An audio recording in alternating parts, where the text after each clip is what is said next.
एक ज्ञानी मॉन्क जंगल के एक वृक्ष के नीचे ध्यान किया करते थे। वे रोज एक लकड़हारे को लकड़ियां काटकर ले जाते हुए देखते। एक दिन उसने उस लकड़हारे को रोककर कहा, सुनो भाई, दिन भर लकड़ी काटते हो और उस लकड़ी को बेच के 2 वक्त की रोटी भी नहीं जुटा पाते। तुम जरा जंगल में थोड़ा आगे क्यों नहीं जाते? वहां आगे चंदन के वृक्ष का घना जंगल है। एक दिन काट कर ले जाओगे तो हफ्ते भर के खाने की व्यवस्था हो जाएगी। उस गरीब लकड़हारे को विश्वास ही नहीं हुआ, क्योंकि वह तो सोचता था कि जितना वह जंगल को जानता है उतना और कोई नहीं जानता। जंगल में लकड़ियां काटते काटते ही तो उसकी जिंदगी बीती है। यह साधु यहाँ इस वृक्ष के नीचे बैठा रहता है, इसको क्या खाक पता होगा जंगल के बारे में। मानने का मन तो नहीं हुआ, लेकिन फिर सोचा कि नुकसान ही क्या है। कौन जाने, शायद वह सन्यासी ठीक कह रहा हो। फिर झूठ भी कहेगा क्यों? शांत आदमी मालूम पड़ता है, दयालु भी लगता है, और इससे पहले कभी बोला भी नहीं है। एक बार प्रयोग करके देखने में क्या जाता है। साधु की बातों पर विश्वास करके वह लकड़हारा जंगल में आगे गया।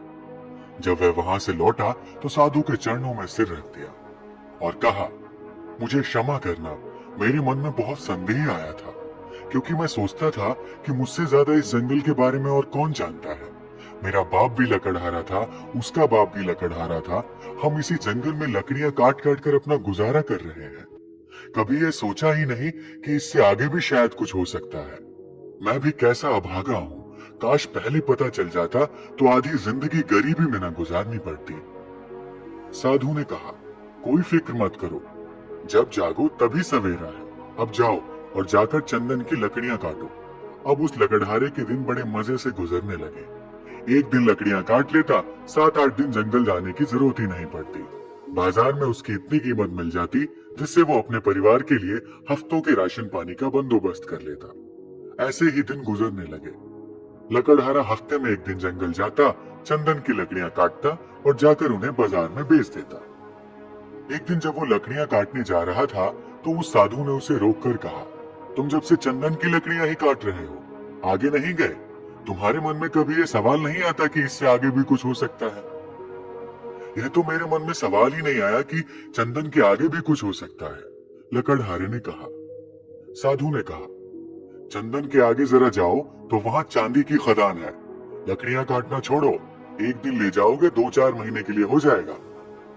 अब तो वह साधु पर भरोसा करने लगा था। बिना कुछ सोचे समझे वह वहां से भागा। वहां जाकर उसने देखा तो वह हैरान रह गया। वहां तो सचमुच एक चांदी की खदान थी। वह खुशी से उछलने लगा। अब तो वह 4-5 महीने में एक बार आता, चांदी लेता और अगले 4-5 महीने आराम से रहता। ऐसे ही कुछ साल गुजर गए। एक दिन जब लकड़हारा चांदी लेने जंगल जा रहा था तो वो साधु उसे फिर से उसी पेड़ के नीचे मिला। उस साधु ने लकड़हारे से कहा, थोड़ा और आगे जाओ, वहां सोने की खदान है। जब वह लकड़हारा चांदी की खदानों से कुछ मील आगे गया तो देखा कि वहां सचमुच सोने की खदान थी। इतना सोना जो उसकी पूरी जिंदगी बदल सकता था। सोने की खदान का पता चल जाने के बाद अब लकड़हारा एक बार सोना ले जाता और साल भर तक जंगल ही नहीं आता। उसकी जिंदगी बड़े आराम से गुजर रही थी। ऐसे ही कुछ साल गुजर गए।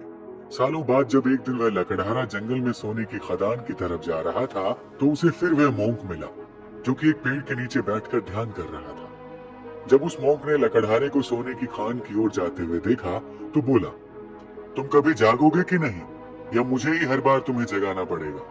तुम्हें खुद अपनी तरफ से सवाल नहीं उठता? मन में जिज्ञासा नहीं उठती कि आगे जाकर देखें कि क्या है? लकड़हारे ने कहा, मैं भी मंद बुद्धि, मुझे ये सवाल ही नहीं आया। मैं तो समझा कि सोने से बड़ा और क्या हो सकता है, बस यही आखिरी चीज रही होगी। फिर साधु ने कहा, अरे भोले इंसान, सोने की खानों से आगे जा, वहां तुझे हीरे की खदान मिलेगी। जब वो वहां जाकर देखता है तो उसे अपनी आंखों पर भरोसा ही नहीं होता। वह सचमुच हीरे की खदान के पास था। अब तो वो एक बार हीरे ले जाता और कई सालों बाद वापस जंगल में आता। समय के साथ वह लकड़हारा भी बूढ़ा हो गया था। एक दिन जब वह हीरे लेकर जंगल से वापस आ रहा था तो उसी पेड़ के नीचे उसे फिर से वही साधु मिला। साधु ने कहा, अरे नासमझ, अब भी तू हीरो में ही रुक गया। अब तो लकड़हारे को बड़ी घमंड आ गई थी, क्योंकि वो बड़ा धनी हो गया था और महल माड़ियां भी खड़ी कर ली थी। उसने बड़ी घमंड के साथ साधु से कहा, अब छोड़ो भी, अब तो मुझे परेशान मत करो। अब हीरे के आगे भला क्या हो सकता है? उस मोंक ने कहा, हीरे के आगे मैं हूँ। क्या तुझे कभी यह ख्याल नहीं आया कि यह आदमी मस्त यहाँ बैठा है, जिसे पता है हीरों की खदान के बारे में, और वो हीरे नहीं भर रहा है। इसको हीरों से भी आगे, हीरों से भी बड़ा कुछ बहुमूल्य मिल गया है, तभी तो यहाँ निश्चिंत बैठा है। क्या तुझे ये कभी विचार नहीं आया? उस साधु की बात सुनते ही वह लकड़हारा रोने लगा और उस ध्यानी मॉन्क के पैर पकड़कर कहता है, मैं भी कैसा मूर्ख हूँ, कभी सोच ही नहीं पाया कि जिसने यह सोने चांदी हीरे जवाहरात छोड़ दिए, उसके पास जरूर इन हीरे जवाहरातों से भी बड़ा धन होगा। मैं जानना चाहता हूँ कि तुम्हारे पास वह कौन सा धन है जिसके सामने इस दुनिया की सारी दौलत छोटी है। लकड़हारे की बात सुनकर साधु कहता है, वही तो मैं तुम्हें बताना चाहता हूँ। उस धन का नाम है ध्यान। लकड़हारे ने कहा, लेकिन मुझे तो ध्यान करना ही नहीं आता। साधु ने कहा, ध्यान करना बहुत सरल है। बाहर का धन तो बहुत इकट्ठा कर लिया, अब जरा भीतर की ओर मुड़ जाओ और आराम से बैठ जाओ, फिर देखो कि तुम्हारे अंदर क्या चल रहा है। अगर कोई अनुभव हो तो उसे पकड़ो मत, बस देखो। हो सकता है तुम्हें परमात्मा मिले, लेकिन तुम्हें उन्हें भी नहीं पकड़ना है। तब तक देखते रहो जब तक कि सभी अनुभव, सभी विचार शांत ना हो जाए। मगर ध्यान रहे, जबरदस्ती किसी भी अनुभव को करने की कोशिश मत करना। इस विचार को खत्म करने का प्रयास कभी मत करना। जब कोई अनुभव ना रहे और कोई विचार ना रहे, तब तुम निर्भीक होकर समाधि में स्थित हो जाओगे। फिर इधर उधर नहीं भटकोगे और तभी केवल शून्य होगा, और उस शून्य में ही चलता है बोध का दिया, आत्मज्ञान का दिया। ध्यान करने के लिए एक चीज जो सबसे महत्वपूर्ण है, वो है धैर्य। आपके भीतर इतना धैर्य होना चाहिए कि घटना आज घटे या कई वर्ष बाद, आप ध्यान करने के लिए हमेशा तैयार रहें। दोस्तों, यदि आपको शुरुआत में ध्यान करने में प्रॉब्लम आती है, तो आप सिर्फ 5 मिनट के अभ्यास से शुरू कर सकते हैं। अगर 5 मिनट भी नहीं कर सकते, तो 2 मिनट से शुरू कर सकते हैं।